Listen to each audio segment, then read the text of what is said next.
À 9h45 ce matin, il s'est donc présenté dans son nouveau bureau de vote avec le fameux mail qui prouve son inscription. Et voilà comment ça s'est passé. Ah, est-ce que vous avez un récépissé? J'ai un mail. Mais c'est parfait, le mail, faites voir. Je vais prendre votre pièce d'identité. C'est très bien, parfait. Veuillez voter, s'il vous plaît. Et des représentants des candidats seront aux côtés de la haute autorité qui a la responsabilité de valider les résultats. À 9h55, il est donc allé dans un autre bureau de vote de son quartier et vous allez voir que rien n'est réglé.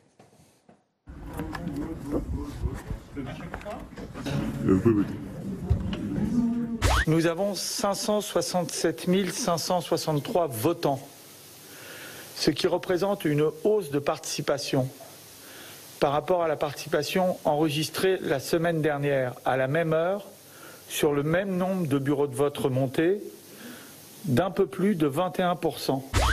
Et vous signez là, voilà, ici, en face de votre nom. Résultat, notre journaliste a pu voter 4 fois dans 4 lieux différents et il aurait pu faire comme ça toute la journée. Communiqué à 17h, il y avait un peu plus d'1 300 000 votants sur 75% des bureaux de vote, soit une hausse de la participation d'un peu plus de 22%. Il faut respecter le choix, le vote des électeurs, mais tout est possible et rien n'est écrit. Est-ce que les électeurs ont envie de nous porter loin? Je crois que ce serait nécessaire dans la période actuelle avec l'effondrement de la droite.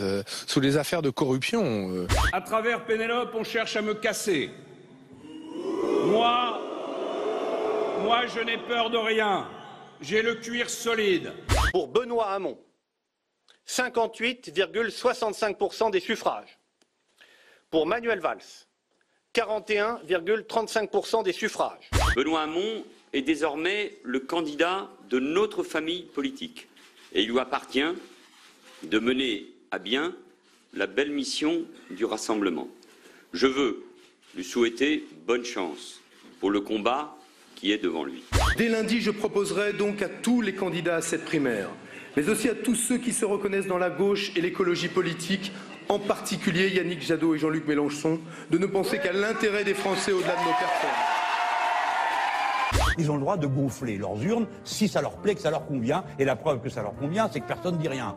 Donc c'est leur façon de faire. Je ne discute pas ce point-là. Mais pas revenir nous donner la leçon, nous redemander de marcher au pas et de porter leur sac.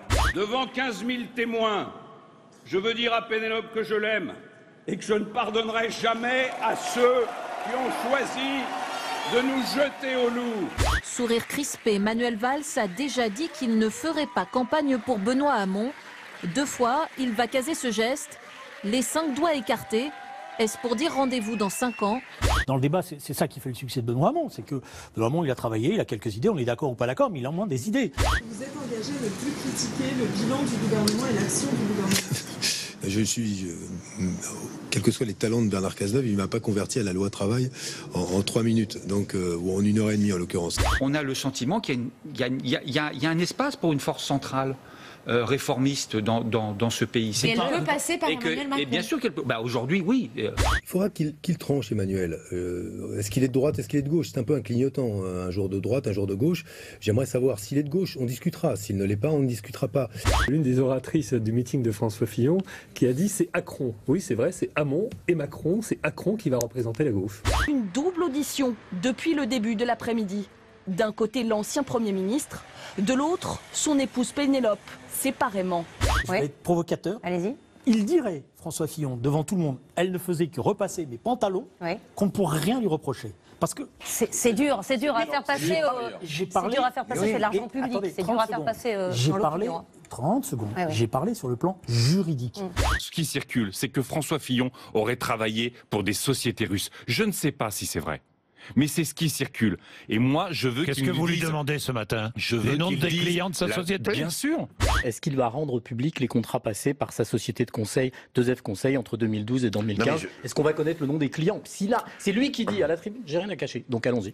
Non mais, je vois bien le tribunal médiatique. Oh là là. Vous voulez pas de réponse? Si, bon. La droite peut même ne pas être présente à cette élection présidentielle. Voilà, au second tour. Risque. Au second tour, peut-être même au premier, si la pression devient trop forte. Vous savez, les emballements médiatiques, psychologiques, collectifs, encore une fois, dans le contexte extrêmement inflammable dans lequel nous vivons, tout peut arriver. À peine élu pour représenter le Parti socialiste à la présidentielle, Benoît Hamon, ancien frondeur, doit à son tour faire face à la fronde. On ne met pas en cause la personne de Benoît Hamon, avec lequel moi j'ai travaillé sur les sujets internationaux. Mais son programme n'est pas acceptable, n'est pas vendable, n'est pas défendable. Ce n'est pas Manuel Valls qui est derrière tout ça. Nous étions un groupe de réformateurs à l'Assemblée nationale qui était adhérents d'aucune écurie, on l'avait bien tenu à le préciser. Je leur demande un peu de cohérence. Quand on s'est engagé dans le processus des primaires, on s'est engagé à choisir un candidat ou une candidate parmi 7 et une orientation. Certains réclament un droit de retrait de la campagne présidentielle sans attendre. D'autres ont carrément décidé de rejoindre Emmanuel Macron. Qu'est-ce que vous dites aux députés socialistes qui soutenaient Valls et qui partent chez Emmanuel Macron aujourd'hui? Mais qui, quoi, comment? Là, j'ai l'impression qu'on est en train de gonfler quelque chose qui, pour le moment, n'est pas très avéré. Seul Emmanuel Macron est en capacité de faire barrage à Marine Le Pen et à François Fillon. Il est 21h30 hier soir en plein cœur de Paris. Pénélope et François Fillon rentrent à leur domicile. Monsieur Fillon, comment s'est passée l'audition? Il est déjà heureux d'avoir pu rétablir son honneur et celui de sa femme face à toutes les inepties qui ont pu être écrites ces derniers jours et face aux accusations assez dégueulasses qu'on a pu lire parfois dans les médias. Le Canard enchaîné, à paraître demain, révèle que Pénélope Fillon a perçu un total de 900 000 € pour ses emplois d'attaché parlementaire et à la Revue des Deux Mondes. Jamais, à moins de 3 mois d'une élection présidentielle, une opération d'une telle ampleur et aussi professionnelle n'a été montée pour essayer d'éliminer un candidat autrement que par la voie démocratique. Et s'il fallait lui trouver un remplaçant? Dans les coulisses, à droite, les mots sont désormais lâchés par certains. Je ne vois pas comment il pourrait s'en sortir, nous dit un élu. Des messages inquiets d'électeurs qui nous disent où est le Nord, que faut-il faire, nous sommes même désarçonnés. Les regards se tournent vers Bordeaux et beaucoup voient en Alain Juppé la solution. À chaud, il a dit non, mais je le vois mal refuser si c'est lui le recours, nous confie un très proche. Est-ce que vous allez vous présenter? La situation est extrêmement grave. Et dans les jours que je viens d'indiquer, à l'horizon que j'ai indiqué, mi-février, j'ai une seule certitude. Je ferai ce qu'il faut pour que la France s'en sorte. C'est un moment difficile, cet angle que nous traversons. Il faut reprendre la main de la campagne. C'est la seule réponse face à cet assassinat politique. Je vous demande d'être solidaire, d'être totalement solidaire. Il faut tenir 15 jours. Est-il possible que François Fillon soit obligé de se retirer? C'est une possibilité. Vous savez bien que tout le monde en parle dans son camp. Il est mort, dit de lui en privé Nicolas Sarkozy. Ça sent le sapin, ça c'est Éric Ciotti. On est dans la merde, je le dis, on n'a pas de plan B. Ça c'est Jean-Pierre Raffarin. Je dis que nous sommes en face d'une véritable tentative de coup d'État institutionnel. Cette affaire, on sait mieux. Elle vient du pouvoir. Elle vient de la gauche. Ça vient de la gauche, c'est ce qu'a dit François Fillon ce matin. C'est grave comme accusation, non? Votre avis, ça vient d'où? Vous voyez la main de François Hollande derrière tout ça? Écoutez, à un moment ou à un autre, il faudra bien comprendre comment tout cela s'est passé. Ça allait très vite. Vous m'accorderez que depuis que le parquet financier a été créé donc en 2013, moins de 20 heures après la révélation par le Canard enchaîné, une enquête était ouverte. J'ai vu d'ailleurs une interview d'un député aussi des Républicains ce matin, qui va consister à essayer de faire reporter une responsabilité là où elle n'est pas. Chacun doit assumer ses responsabilités. Dans ce contexte, moi je ne veux pas céder à l'hallali, aux théories du complot ou au refus de répondre. Mais ça vient de qui alors? Je sais pas. Si vous n'avez pas de preuves, c'est non, de dire ça, non? Non.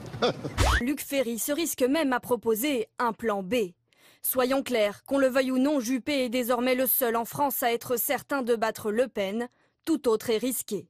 Est-ce qu'un plan B est possible? Non, on ne fait pas tout l'alphabet, nous. Donc, tu es bien d'accord, Gérald? Il n'y a pas de plan A, plan B, il y a un plan F, c'est le plan François Fillon. J'appelle, moi, réellement à n'exclure aucune hypothèse. Et donc, j'appelle aujourd'hui, alors qu'il n'est pas au courant, Alain Juppé à se poser la question du recours. Est-ce que des plans B se préparent? Arrêtez de m'emmerder, s'il vous plaît. Ça va, on va au cinéma, là. C'est tendu, là. Non, c'est pas tendu, mais vous êtes chiante, quoi, c'est tout.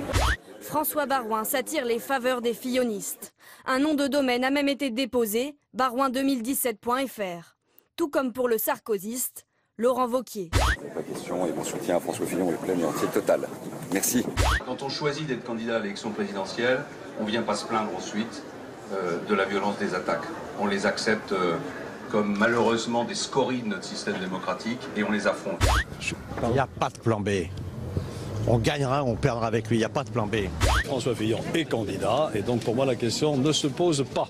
Voilà. Et j'ai dit hier que pour ce qui me concerne, en toute hypothèse, je ne serai pas le plan B. Je me sens comme quelqu'un qui est attaqué de tous les côtés, de façon injuste et qui va se défendre. Voilà. Mais qui est en campagne. Ah oui, oui, plus que ça même. Plus que combatif ? Oui. Tout seul ou pas ? Oh non. Ce matin, il faut qu'il renonce. Je pense que ça serait mieux pour tout le monde, oui. Je pense que c'est intenable, c'est une position intenable. Il y a eu quelques maires qui ont envoyé, déçus de ce qui se passe aux Républicains, et qui m'ont envoyé leur parrainage. Vous en parler. C'est l'effet Fillon, si je puis dire. Oui. À qui profite le crime, c'est pas du tout évident que ça soit au pouvoir. Il est très proche de l'actuel président de la République, du secrétaire général de l'Élysée, qui a fait monter M. Macron. Que raconte Éric Ciotti ? Je ne sais pas. J'ai pris pour habitude de ne pas écouter ce que dit Éric Ciotti. Ça simplifie beaucoup la vie. Vous devriez essayer. L'image a été construite par une officine, je ne sais pas laquelle. On va unir. Vous ne savez pas laquelle ? Je ne sais pas laquelle. Vous imaginez que M. Le Foll va dire c'est moi qui ai fait ça ? Mais vous. Coup d'État institutionnel de qui, de quoi Ce qui est en jeu, c'est une explication qui doit être donnée. Elles ont été soigneusement préparées. Elles ont été mijotées dans les arrière-cuisines de ces officines qu'on finira bien par découvrir un jour. C'est quoi ces suspicions ? Ces suspicions, c'est M. Nadal, qui a été nommé par le gouvernement. C'est totalement irréaliste, ce sont des méthodes éculées de défense.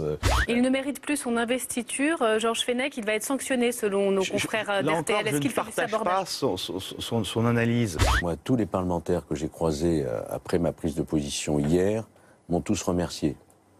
C'est-à-dire qui ? Tous. Georges Fenech est seul dans cette attitude.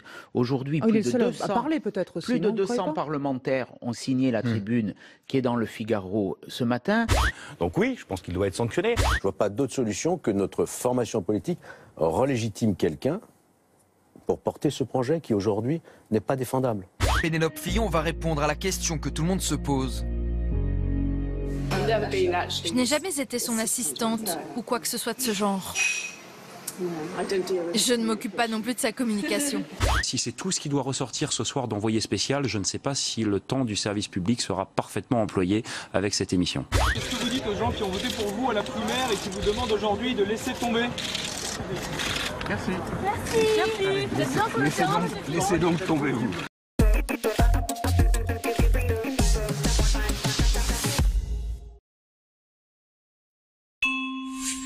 Vos rendez-vous avec Public Sénat.